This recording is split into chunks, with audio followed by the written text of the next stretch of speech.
subscribers. Rupert here with another video. Before we get started, you might have noticed something's different. Seth is currently on vacation, so I had to go to Craigslist and put out an ad for a Seth impersonator.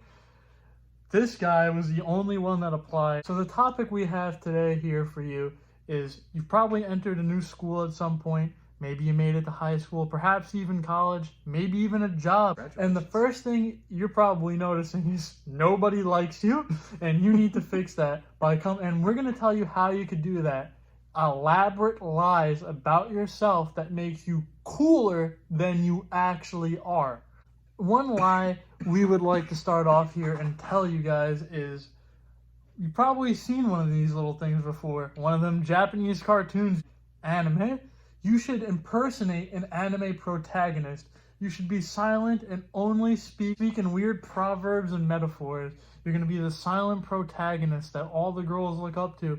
Is dress all in black, sit by a window, don't speak unless spoken to, always talk about how you have to do some important quest. No one will see through it. Girls will like you. People will think you're epic and are on some great adventure. Possession of false artifacts. Well, there's nothing that gets people more interested into you and things that don't exist and you don't have.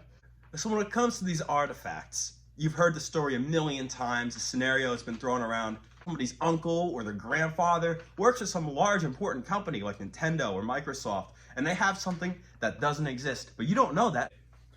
One thing that I did, I actually got in trouble for this in 3rd grade, is I told the kid I was in possession of SpongeBob Season 0, and the lie that kept this from ever being discovered was it was in my basement with my grandma who didn't like visitors. Fabricated physical ability.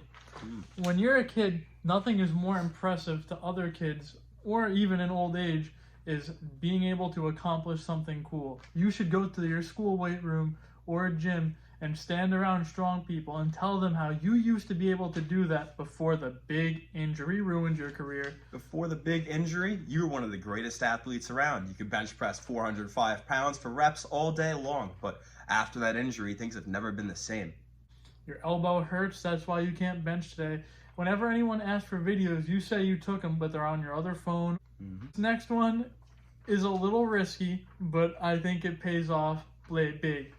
Is you want to tell everyone you beat up the quarterback at your school and don't bring it up to him because he's embarrassed.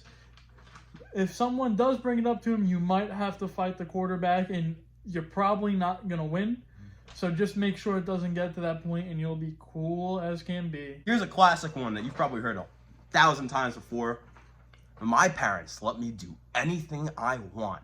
They let me drink, they let me smoke. They're really cool. In reality, of course, your parents are very anti-drugs. You know, they're old-fashioned, you know? They have very important Christian values to them, and they want nothing to do with these things you're discussing.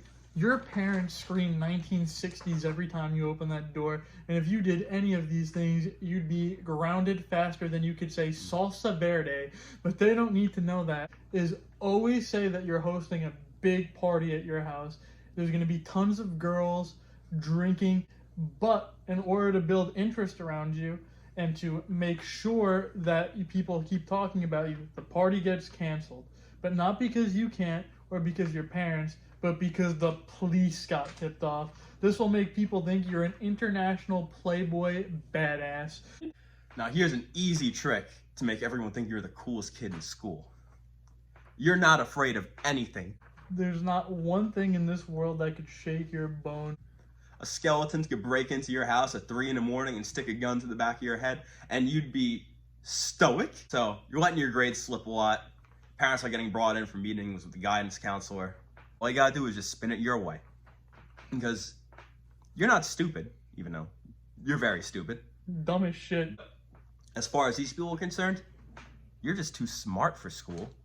All of this stuff, you're getting bad grades in it because it bores you, and you don't care to pay attention to it.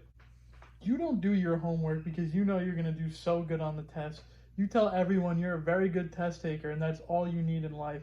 Tell them you're started to invest in the stock market at 16, even though you can't, and you've already made $10,000 in profits and you're going to be fine without school. Everyone thinks you're a genius, you're an entrepreneur. No one has to know that it's actually because you're dumb as shit and you're creating an elaborate lie so people like you. one more topic. Oh, let's hear it. Maybe the surprising one. Mhm. You got a low self-esteem, you know. Rough life at home. That's okay. That's okay. Life isn't easy. That's you. Yeah, that's you. You can work around it though. There's one beautiful thing that's been invented. Bullying. Take it out on other people.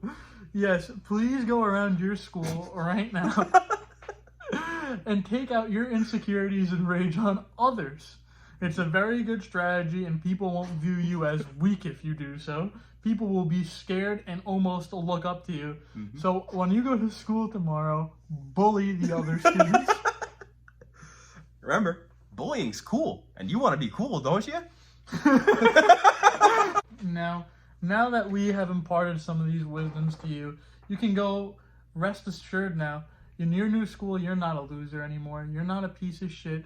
No one's going to pull down your pants and point at you in your underwear and call you a pantsless fool. You're not going to be a pantsless fool anymore. You're actually cool.